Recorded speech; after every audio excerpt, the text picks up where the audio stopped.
Hello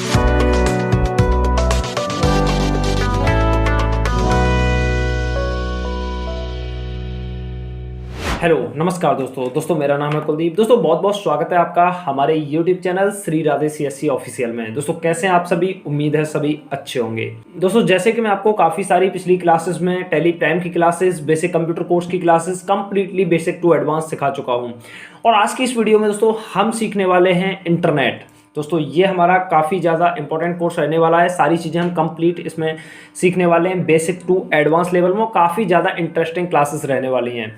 दोस्तों आज की क्लास में हम शुरुआत करेंगे बिल्कुल जीरो लेवल से, बिल्कुल इंटरनेट के परिचय से, हिस्ट्री ऑफ इंटरनेट से सारी चीज़ें कंप्लीट करेंगे। तो चलिए दोस्तों बिना देरी किए वीडियो में आगे बढ़ते हैं और वीडियो शुरू करते हैं। दोस्तों जैसे कि मैं आ चुका हूं अपनी स्क्रीन पर और यहाँ पर स्क्रीन पर आने के बाद आप देख सकते हैं जैसे कि हम यहाँ पर लर्न एट होम, यानी कि लर्न एट होम का मतलब है कि आप घर पर ही इंटरनेट की सारी क्लासेस को कंप्लीट करने वाले हैं बिना कहीं जाए। साथ ही दोस्तों चलते हैं हम नेक्स्ट अपने चैप्टर की तरफ। सबसे पहला हमारा चैप्टर है यहाँ पर व्हाट इज इंटरनेट, यानी कि इंटरनेट क्या है। सबसे पहले हम इसके बारे में जान लेते हैं। दोस्तों इंटरनेट एक हमारा ऐसा जरिया है जिससे हम एक कंप्यूटर से दूसरे कंप्यूटर को आपस में कनेक्ट कर सकते हैं। ये एक कंप्यूटर से दूसरे कंप्यूटर को जोड़ने का एक भूजाल कहा जाता है। इंटरनेट को हिंदी में भूजाल कहा जाता है, जो सर्वर के थ्रू हमारे किसी भी कंप्यूटर या किसी भी मोबाइल या फिर किसी भी डिवाइस को आपस में कनेक्ट करता है और डेटा को ट्रांसफर करने का काम करता है। किसी भी डेटा को एक से दूसरे कंप्यूटर में ट्रांसफर करने के लिए हम इंटरनेट का यूज करते हैं। अब यहाँ पर सेकंड आप देख सकते हैं, यहाँ पर सेकंड हमारा टॉपिक है। यहाँ पर यह एक बहुत बड़ा व्यापक क्षेत्र नेटवर्क है, यानी कि ये हमारा एक काफ़ी बड़ा एक भूजाल है जिसके जरिए हम एक कंप्यूटर से दूसरे कंप्यूटर, एक मोबाइल से दूसरे मोबाइल या फिर किसी अदर डिवाइस से कनेक्ट हो पाते हैं। और यहाँ पर हम सूचनाओं का आदान प्रदान करने के लिए TCP या IP प्रोटोकॉल का यूज़ करते हैं। TCP IP हमारा क्या होता है, ये चीज़ें और हम आगे की क्लासेस में सीखने वाले हैं। नेक्स्ट यहाँ पर आप देख सकते हैं इंटरनेट टेलीफोन लाइनों, केबल लाइनों तथा उपग्रहों के माध्यम से लाखों उपयोगकर्ता एक से दूसरे को कनेक्ट कर पाते हैं। यहाँ पर ये सारी चीज़ें हमारी इंटरनेट की होती हैं। इसी को इंटरनेट कहा जाता है, जो आप एक से दूसरे कंप्यूटर को कनेक्ट करते हैं इंटरनेट के थ्रू और एक से दूसरे कंप्यूटर यानी कि एक से दूसरे डिवाइस में हम डेटा को ट्रांसफ़र कर पाते हैं। जैसे कि आप देखते होंगे काफ़ी बार हम किसी व्हाट्सएप पर हम किसी को कोई डेटा ट्रांसफ़र करते हैं, कोई फ़ोटो ट्रांसफ़र करते हैं, मेल करते हैं, इंस्टाग्राम पर पोस्ट अपलोड करते हैं, फेसबुक पर पोस्ट अपलोड करते हैं। काफ़ी सारे हमारे प्लेटफॉर्म होते हैं जिन पर हम पोस्ट अपलोड करते हैं, डेटा को अपलोड करते हैं या डाउनलोड करते हैं। ये सारी चीज़ें हमारी यहाँ पर इंटरनेट के थ्रू ही पॉसिबल हो पाती हैं। अब इसके लिए हमें ज़रूरत पड़ती है एक सर्वर की। जो डेटा हमारा स्टोर होता है इंटरनेट पर हम अपलोड करते हैं, वह डेटा हमारा स्टोर होता है दोस्तों सर्वर पर। अब ये सर्वर क्या है, थोड़ा सा इसके बारे में भी डीपली समझ लेते हैं। दोस्तों देख सकते हैं यहाँ पर हमें सर्वर की ज़रूरत पड़ती है। जो भी हमारे मोबाइल का, कंप्यूटर का या लैपटॉप का या फिर टैबलेट का, जितने भी डिवाइसेस का डेटा हम अपलोड करते हैं अपने इंटरनेट पर, वो डेटा हमारा जाकर के सेव होता है सर्वर में। अब ये सर्वर क्या है दोस्तों? सर्वर एक काफ़ी बड़ा हमारा एक कंप्यूटर, मेमोराइज्ड कंप्यूटर है। काफ़ी बड़े पैमाने पर एक कंप्यूटर होता है जिसमें डेटा को स्टोर किया जाता है। अब डेटा को स्टोर करने के बाद में जिस किसी को भी उस डेटा की ज़रूरत होती है वो डायरेक्टली वहाँ से उसे सर्च करके डेटा को फाइंड कर सकता है और अपने डिवाइस के अंदर डाउनलोड कर सकता है।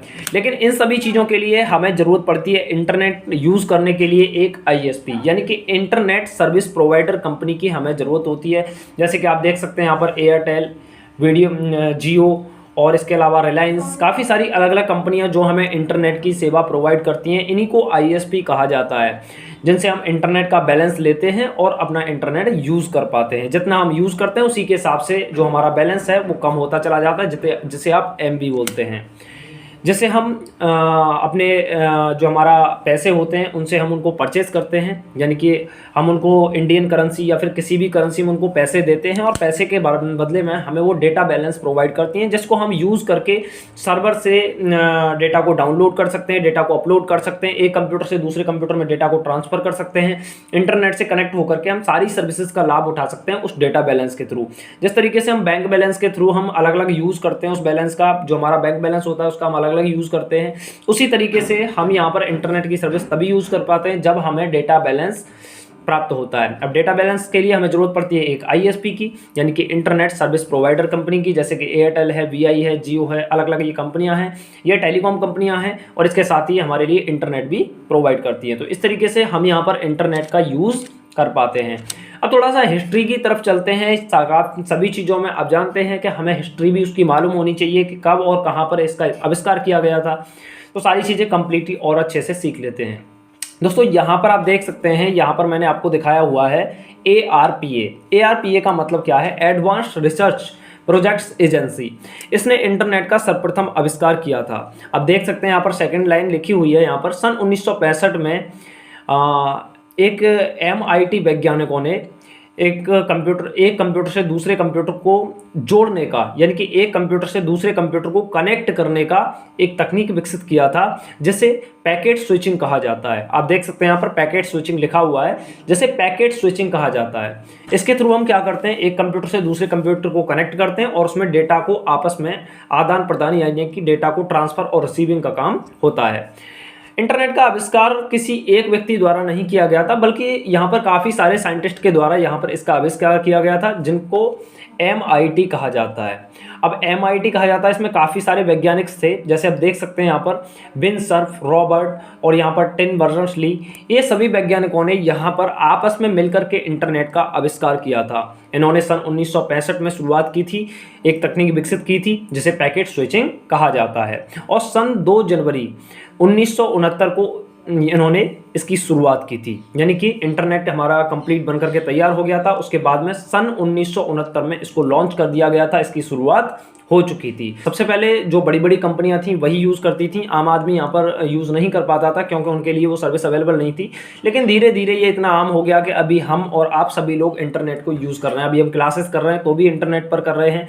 अभी मैंने यूट्यूब पर वीडियो को अपलोड किया है तो इसका मतलब वो हमारे सर्वर पर जाकर के सेव हो गई है और आप वहाँ पर वॉच कर रहे हैं।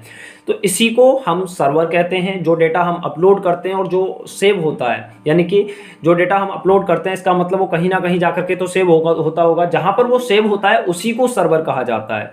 वहीं से जो डेटा है वह हमारा आदान प्रदान होता रहता है। जिस व्यक्ति को ज़रूरत होती है उस डेटा की, वो वहाँ से उस डेटा को एक्सेस कर सकता है। जैसे फॉर एग्जाम्पल आपका बैंक बैलेंस है, बैंक बैलेंस का जो डेटा है वो पूरा डेटा अपलोड किया हुआ है सर्वर पर। वहाँ से आप एक्सेस कर सकते हैं कि हमारे बैंक में कितना बैलेंस है, कितना माइनस में है, किस किस चीज़ के चार्जेस कटे हैं। सारी चीज़ों को अपलोड किया जाता है इंटरनेट पर। अब जब इंटरनेट पर अपलोड हो जाती हैं तो आप इंटरनेट के थ्रू वहाँ पर सारी चीज़ों को एक्सेस कर पाते हैं, सारी रिपोर्ट्स को एक्सेस कर पाते हैं डिजिटल तरीके से। तो इसी को इंटरनेट कहा जाता है। आई होप कि आज की जो क्लास थी उस क्लास में आपको जो बेसिक्स चीज़ें थी वो अच्छे से समझ में आ गई होंगी। अगर आपको कोई भी चीज़ का डाउट है तो एक बार आप कमेंट जरूर कीजिए, मैं उस पर भी एक प्रोफेशनली वीडियो बना दूंगा जिसमें आप सारी चीज़ों को अच्छे से समझ पाएंगे। तो मिलते हैं हम एक नई क्लास में एक नए टॉपिक के साथ। तब तक के लिए जय हिंद दोस्तों।